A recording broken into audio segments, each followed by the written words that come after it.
Kate, I mean, what do you remember from 2022? Are you going to miss it as a political correspondent? Yeah, I think I will, because I don't think we'll ever get a year quite like it again. I mean, we launched our show and we have not been short of things to talk about for the last couple of months.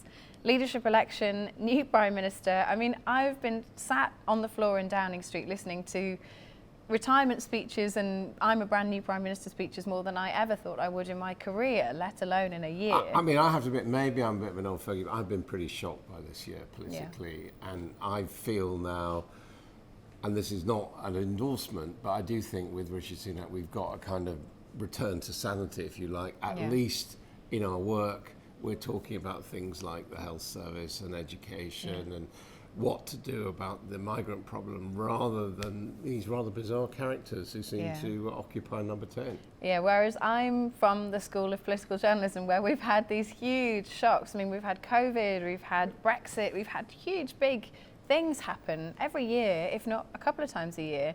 So I'm one of those who's thinking, okay, what's the next thing? But I agree with you, politics has got boring again in a good way. Or more serious. Or more serious, more serious. Yeah. I mean, the two big things, though, away from Westminster that I'll remember this year, one is very much the end of an era, the only monarch that we've known in our lifetimes, and that clearly, I think, does mean a massive change in the way Britain sees itself at what is a difficult time.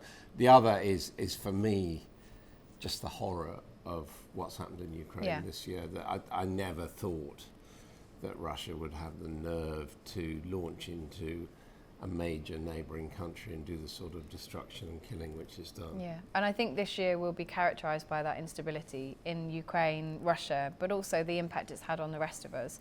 And actually the lessons that countries have had to learn post-COVID about relying on their own ability to sustain themselves, particularly when it comes to energy, because if we don't, and we can't learn to do that, then the economic shocks are absolutely huge. So, next year, better or worse? I always think things are going to be better. Yeah. That's you? Things can only get better. I knew you were going to say that. I'm not a great believer in progress, but anyway.